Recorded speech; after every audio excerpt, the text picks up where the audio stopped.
As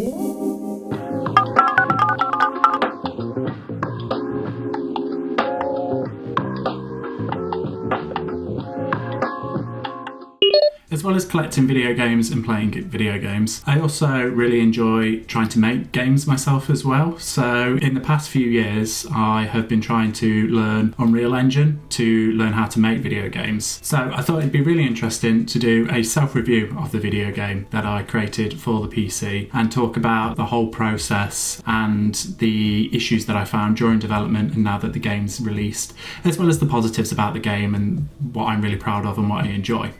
So let's get into it. So the game itself is called Tundralia, the Frigid Frontier, and it's an RPG inspired by the MMORPGs that I grew up playing.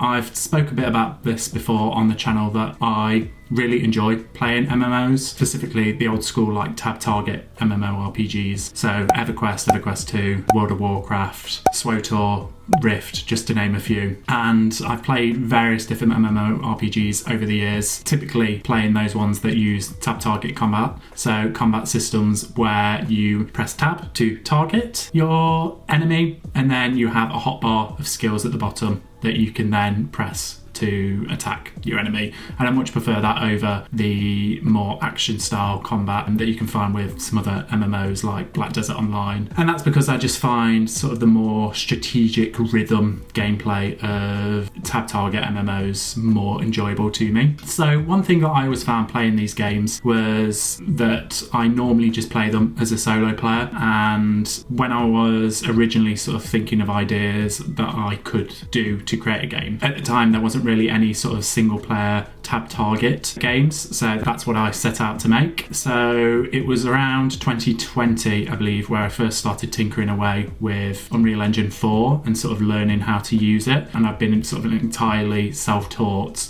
following YouTube tutorials.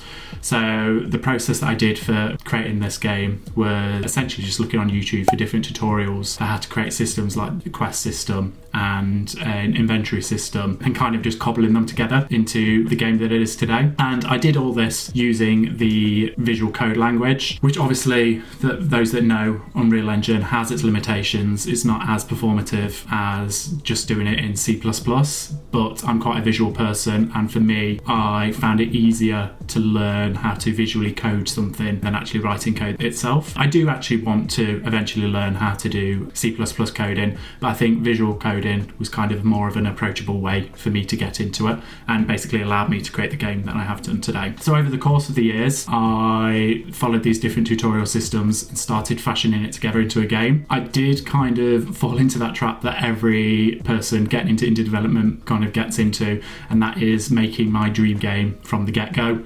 So as I said, I wanted to build sort of like a single player MMORPG, which is obviously a massive undertaking and that has caused sort of issues further down the line, which I'll get into. But it was something that I was passionate about and something that I wanted to do.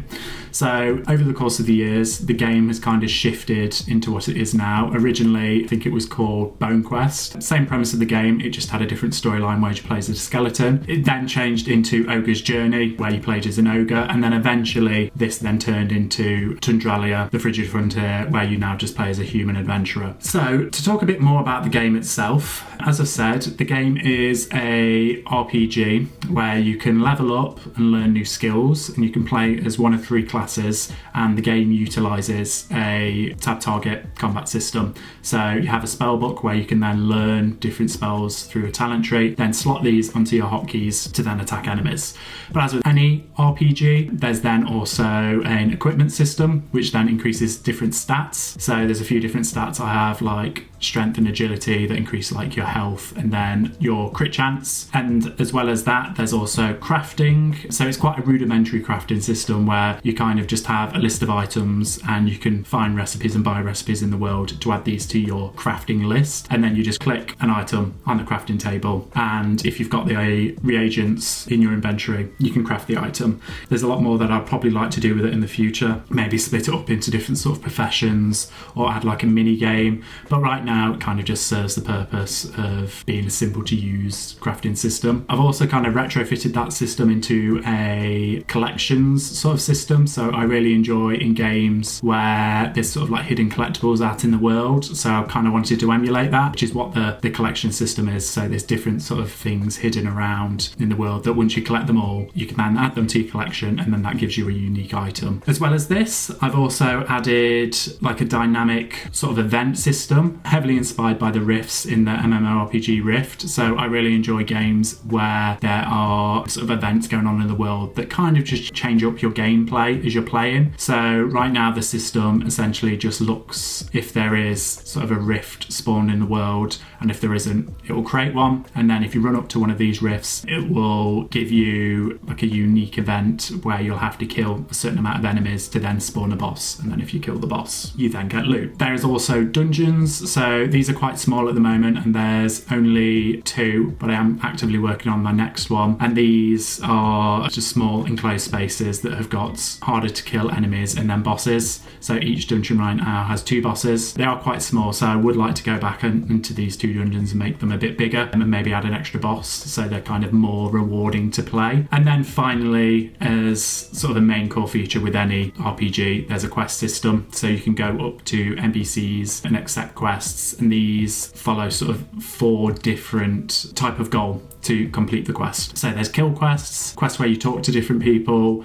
quests where you can pick up items, and then quests where you can visit locations. And any quest can kind of use a combination of these different goals, but they're sort of the main 4 goals that I've got programmed and coded into the game. Another couple of features as well that I've added in recent years is a housing system. So I really enjoy MMOs or just games in general where there's a housing system, because I think it gives you something extra to go at when playing a game. I enjoy personally games for me that kind of feel like lived in worlds where you can kind of carve a piece for yourself, and that's kind of what I wanted with a home system. So in the sort of main town you can buy a home and then decorate it with items that you can find from different NPCs. And then there's also, to go back to the profession side of things, I've also recently added fishing. So there's different fishing spots within the world. No, have I added fishing? I have not added fishing.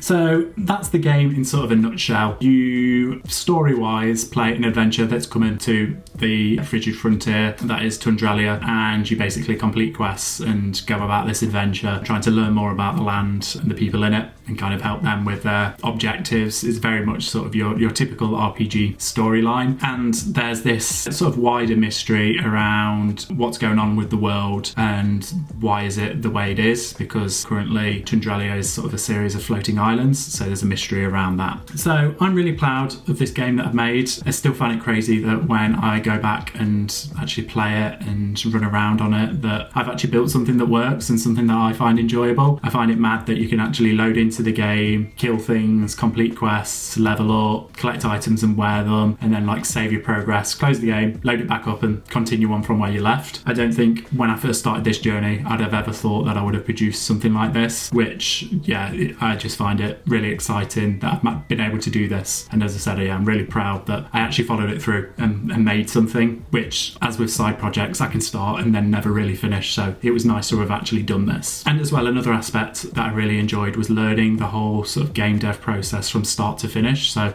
from actually sort of conceptualizing the game and getting first started on the different systems to then actually uploading it to Steam and going through that process of creating a Steam page and uploading a build and setting live. I think that was really insightful, and having sort of this knowledge now I think has helped me when I play video games, because now I've got that side of my brain when I'm playing something where I'm like, oh, how have they managed to do that? So for example, when coding like dynamic events, just working out in my head how they're obviously running checks to see if something's happening, and then how, if it's not happening, do this type thing. Or just even from like a world design perspective, how like perspectives can be used a lot, and that what you see when you're running around playing the game might not actually be fully fleshed out if you view it from a different angle. I just think it's really interesting kind of having that expertise now, or having that sort of knowledge now when playing games, to try and work out how things are built. I also enjoy the game that I've made. I think that's one thing thing which I do find quite good about what I've built is the fact that it was always going to be a passion project for me, not necessarily something to make money. So I built a game that I wanted to play and wanted other people to enjoy, and I think I've achieved that.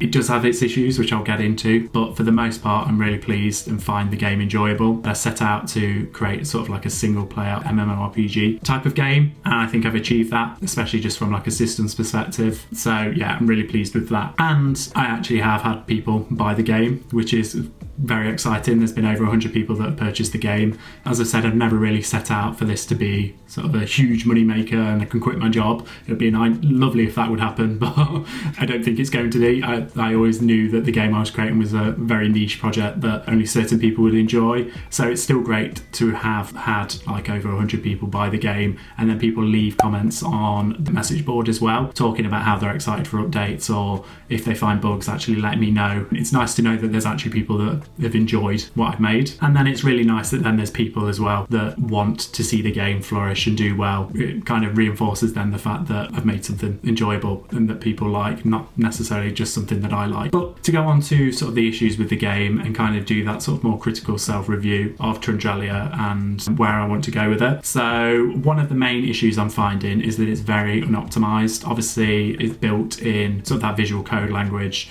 which in itself is not as performative as coding in C++. But just the way I've gone about coding things, obviously I was following tutorials on YouTube and then kind of like hashing it together into a game, which obviously it works, but there's a lot of hard referencing going on to things. I have a lot of casting from one actor to another actor. I've also have used assets to create the game, so all the code was myself following tutorials and kind of working it out for myself. But I obviously wanted to make something, and if I was going to make something that involved creating all the assets and learning animations and building like armor to go on the NPCs and stuff like that, it was literally going to take me forever. So the sort of one corner I cut was using assets off the Unreal Engine store to basically be able to fulfill what I was aiming to achieve. And because of that, there's obviously a lot of issues where these assets are not necessarily performative in themselves. They might not necessarily have the correct LODs set up or have a lot of polygons. I have tried to go through and make sure that there's LODs set up for a lot of things so that when you're out in the world, they are not sort of impacting performance overall. But there's only, I think, so much I can do without sort of like really getting into the actual assets themselves and like changing the way that the materials are structured and stuff like this.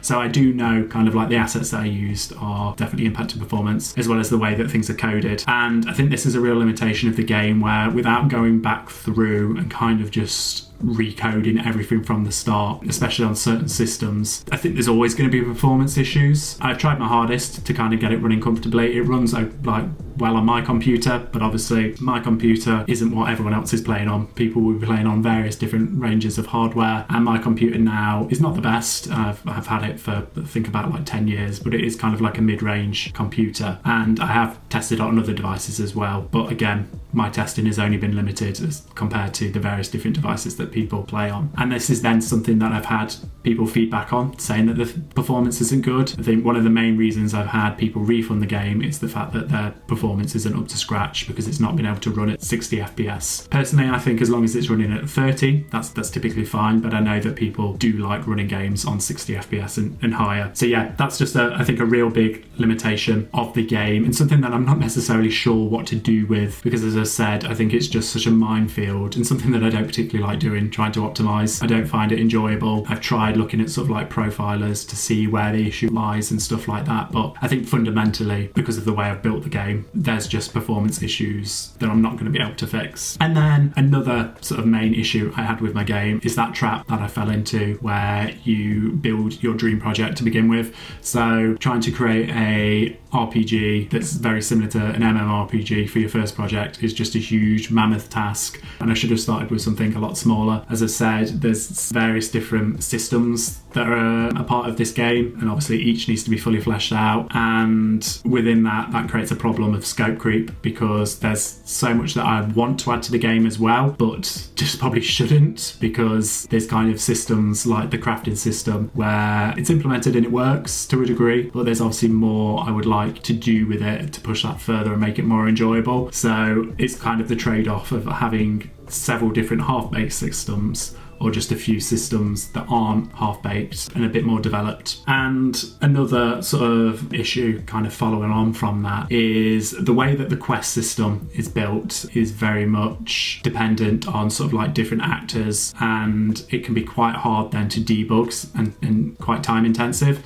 So once I've built a quest, it's all sort of held in a quest actor, and that has all the logic and the quest text, and then I essentially need to keep playing through that quest on different stages to make sure that it's working. And then if there's a bug, I then have to try and fix that bug and then play it through it again, and it just becomes very time intensive. I'm sure there was probably a lot better way of working out and coding a quest system than what I've done. It works what I've got. It's gotten to the point where for a very quest intensive game, which this is, I'm not finding it as enjoyable as I should do, trying to add new quests to the game. And then finally, I'm also struggling to find time to work on it alongside my other personal projects like this YouTube channel. I've also been working on another smaller game as well, kind of taking the lessons that I've learned from this one to move towards that one. But it can be difficult to juggle this outside of life, working out, meeting friends and family, filming YouTube videos. There's just not enough time in the day. I always say I'd love to be fortunate enough to be able to just work on my game full time for a few months, and then I feel like I'd really be able to make some headway on it. But that's just not how life is. So it's always going to be a juggling act with it. And so I've not been able to update it for the last couple of months. I am kind of working on something at the moment for it, but it's slow progress. And as I said, I'm also working on another game,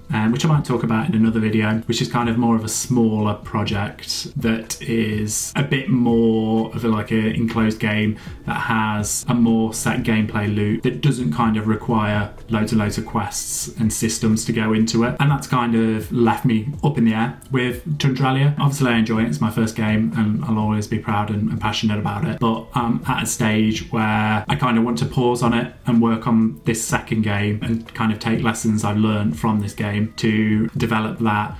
And hopefully this second game, My Little Afterlife, will be something then that I could try port into different platforms as well, like mobile and Mac. That's always something I wanted to try and learn how to do. But I think it will be much more manageable with that project, where there's certain limitations that I've made to make sure that it's more performative. So for example, it uses like a lower poly art style, and it's a much more smaller world, and there's not really much of a questing system in it. Basically, I've kind of taken what I've learned from Tundralia and then simplified it to create this new game, My Little Afterlife. So I am really, really happy with my game dev journey and the sort of processes that I've learned and the skills that I've learned. And I think it's been really insightful and fun just to have a look back at the journey and sort of the issues that I found with the game. I feel like this might have been a bit rambly. Hopefully you've enjoyed the video. You can download Tundralia on Steam if you'd like to, or you can also wishlist my second game, My Little Afterlife. I'm thinking I might do more devlogs around both of these games and talk about the processes. So if you're interested in that, just let me know. Well, thank you for watching. Bye.